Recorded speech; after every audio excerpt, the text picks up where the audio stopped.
À 67 ans, avec un fonds de pension à 7 chiffres, je me suis retrouvé paralysé par l'anxiété à l'idée de dépenser 40 dollars pour une mangeoire à oiseaux que ma femme voulait. C'est à ce moment-là que j'ai compris le grand mensonge que les banques vous racontent, que votre vie de travail vous achète une retraite sûre. C'est une imposture. Elle vous achète une cage dorée où votre seul travail est de gérer votre propre et lente décadence. Ils veulent que vous croyiez que votre seule valeur réside dans l'argent que vous avez accumulé.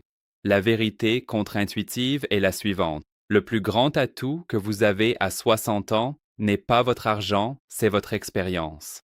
Il est infiniment plus sûr de créer une entreprise à 60 ans qu'à 30. Parce que vous ne vendez plus du temps, vous monétisez de la sagesse. Si vous avez décidé que votre meilleur chapitre financier commence maintenant, si vous refusez de n'être que le gardien d'un patrimoine qui se réduit, cet endroit est pour vous. Abonnez-vous et laissez un commentaire avec les mots « Je suis la source ». Construisons cette nouvelle étape ensemble.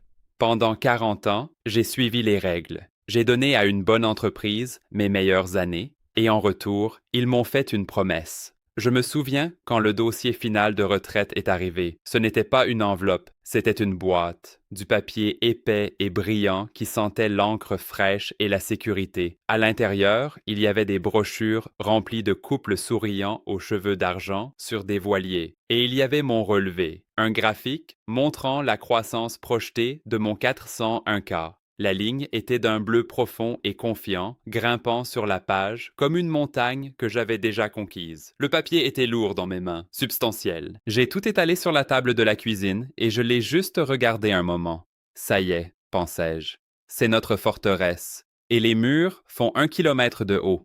Ma femme, elle me faisait entièrement confiance avec l'argent.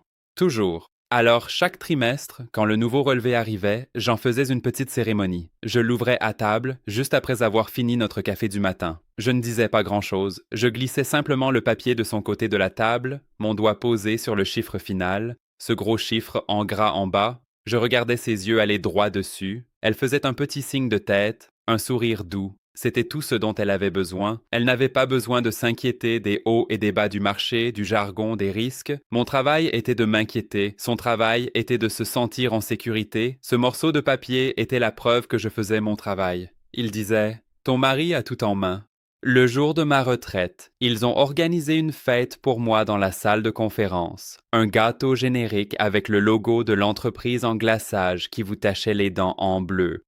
Mon directeur a fait un discours. Ils m'ont donné une montre en or. Ça faisait du bien. C'était comme si j'avais couru un marathon et que j'avais enfin franchi la ligne d'arrivée. J'ai regardé cette montre, égrenant les secondes que je n'avais plus à échanger contre des dollars. Et j'ai pensé à cette grosse pile d'argent sur le compte. Je croyais vraiment que c'était une sorte de machine à mouvement perpétuel. On ne touche pas au capital. On écume juste un peu le dessus. Nous en aurions plus qu'assez. C'était une belle pensée, réconfortante. L'idée que nous n'étions pas seulement en sécurité, mais financièrement immortels. Le travail était fait. Puis vint le premier mardi de mon 2e mois de retraite. La première fois que le dépôt de la pension n'a pas tout à fait suffi à couvrir les impôts fonciers, je suis allé dans mon bureau. J'ai fermé la porte. Il était temps de faire le premier retrait, juste un simple virement en ligne. Je me suis connecté au compte et le gros, beau chiffre m'a accueilli comme un vieil ami. Mais cette fois, je ne l'admirais pas seulement. Je devais lui faire du mal. J'ai tapé le montant dont nous avions besoin. Mon doigt planait au-dessus de la souris. Ce n'était qu'un clic. Un simple clic, mais ma main tremblait.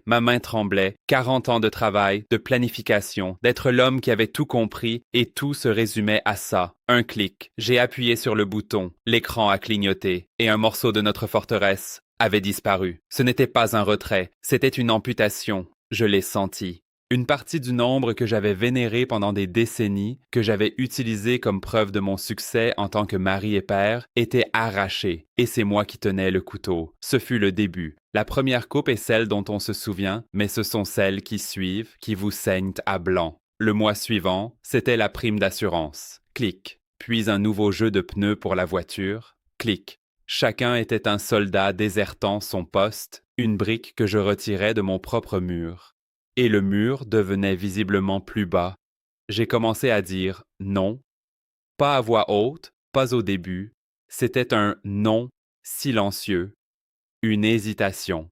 Ma fille a appelé, toute excitée, disant qu'ils avaient trouvé des vols pas chers pour que nous venions voir le nouveau bébé. Je me suis entendu inventer une excuse sur le timing. L'argent était là, j'aurais pu acheter les billets, mais le dépenser me semblait une trahison de mon nouveau travail secret, le faire durer. Ne pas être l'homme qui se retrouve à court. J'ai senti les yeux de ma femme sur moi pendant que je parlais au téléphone. Je n'avais pas besoin de la regarder. Je pouvais sentir sa déception. Elle remplissait toute la pièce.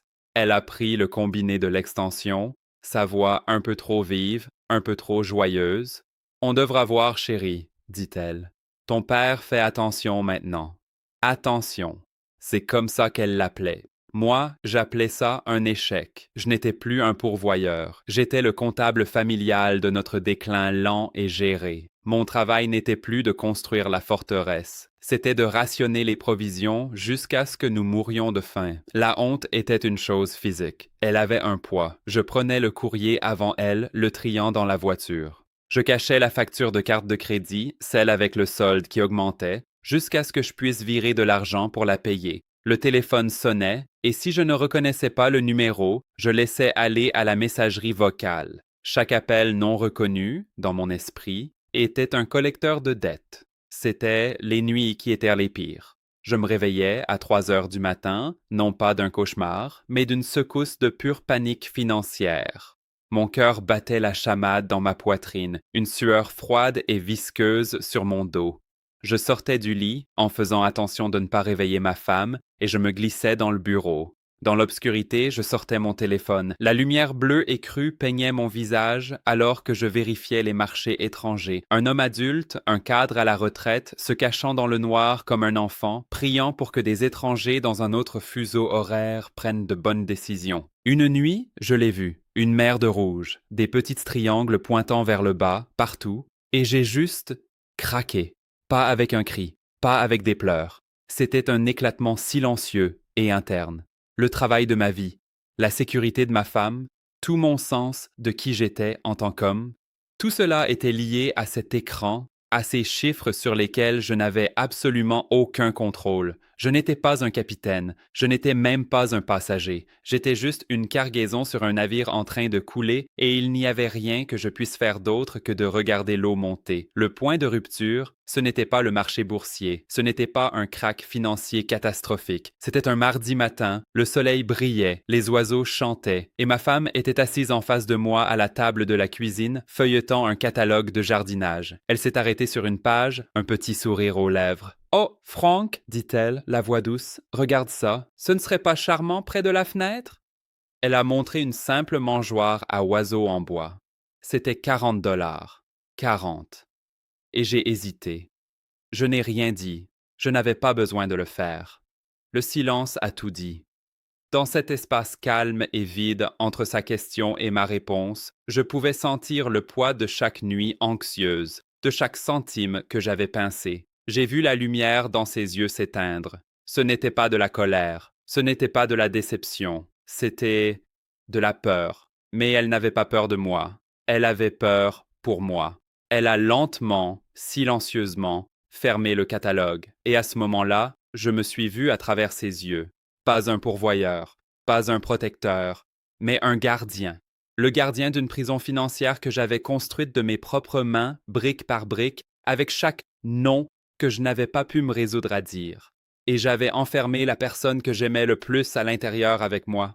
Je me suis éloigné de la table, je suis allé dans mon bureau et j'ai fermé la porte. Je n'ai pas allumé l'ordinateur, je n'ai pas regardé les relevés. Je me suis juste assis à mon bureau et j'ai fixé le mur. Le silence était assourdissant. Toute ma vie, j'avais été obsédé par la pile. Rendre la pile plus grosse, protéger la pile, ne pas laisser la pile diminuer. Mais la mangeoire à oiseaux, cette mangeoire à 40 $ m'a montré la vérité. La pile était un mensonge. C'était une chose morte. Un iceberg qui rétrécit dans une mer qui se réchauffe. Elle ne pouvait pas grandir. Elle ne pouvait qu'être épuisée. elle ne pouvait pas apporter de la joie, elle ne pouvait qu'apporter de l'anxiété. J'avais passé 2 ans de ma retraite à gérer un déclin, alors que j'aurais dû construire quelque chose de nouveau. Le problème n'était pas mes actifs. C'était ma façon de penser. Je devais cesser de penser comme un retraité, comme un homme qui était fini. Je n'avais pas besoin d'une plus grosse pile d'argent, j'avais besoin d'une rivière, j'avais besoin de flux de trésorerie, un revenu, aussi petit soit-il, qui arrivait chaque mois, séparé de l'iceberg. Un flux d'argent qui n'était pas une question de survie, mais de vie. De l'argent pour les mangeoires à oiseaux, mes mains tremblaient. Plus de peur maintenant, de rage. Rage contre ma propre fierté stupide. J'ai ouvert mon ancien carnet d'adresses. Mes doigts ont parcouru les noms. Des noms à qui je n'avais pas parlé depuis des années. Je me suis arrêté sur un jeune que j'avais encadré il y a 20 ans, un jeune intelligent. Il était vice-président senior maintenant. J'ai pris le téléphone. Mon cœur battait contre mes côtes, un rythme frénétique, désespéré. Mon pouce planait sur son nom. Il va penser que j'appelle pour demander l'aumône. Il va entendre le désespoir dans ma voix et penser « Pauvre vieux Frank, il n'arrive pas à gérer son argent ».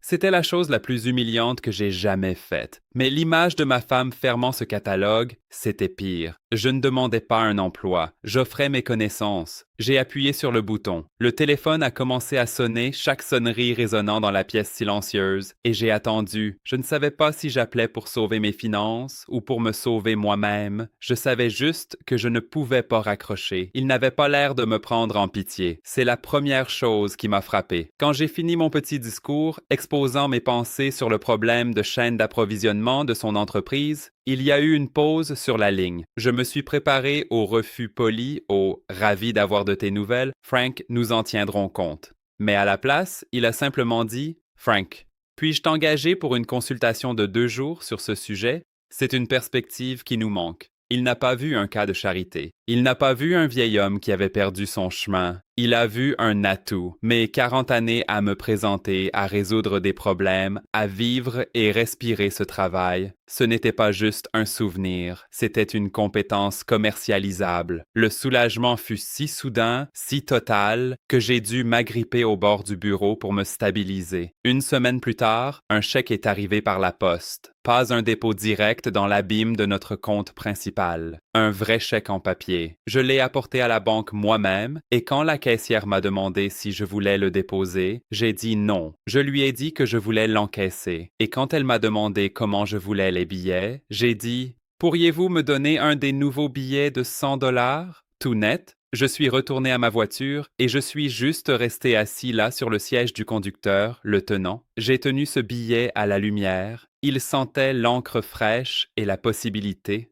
Il semblait plus réel, plus substantiel que tout le solde à 6 chiffres de notre fonds de retraite. Parce que je n'avais pas retiré cet argent, je l'avais créé. Ces 100 $ n'existaient pas dans mon monde la semaine dernière. Je n'avais pas pris une brique de la forteresse. J'en avais fabriqué une nouvelle et je l'avais mise sur le mur moi-même. Je suis rentré à la maison et je n'ai pas déposé ce billet. Je l'ai mis dans un simple cadre noir et il est sur mon bureau depuis. C'est mon reçu, la preuve de ma propre résurrection. Cet unique appel téléphonique s'est transformé en quelques autres. Un petit projet ici, quelques jours de travail de conseil là, ce n'est pas une nouvelle carrière. Je ne travaille pas 40 heures par semaine, mais j'ai construit un petit flux de trésorerie constant. Et cette petite rivière de revenus a tout changé. Elle paie pour les dîners au restaurant, elle paie pour les voyages pour voir les petits-enfants, elle paie pour chaque chose que nous voulons. Donc, l'iceberg, cette grosse pile que nous avons passé une vie à construire, peut juste s'occuper de ce dont nous avons besoin.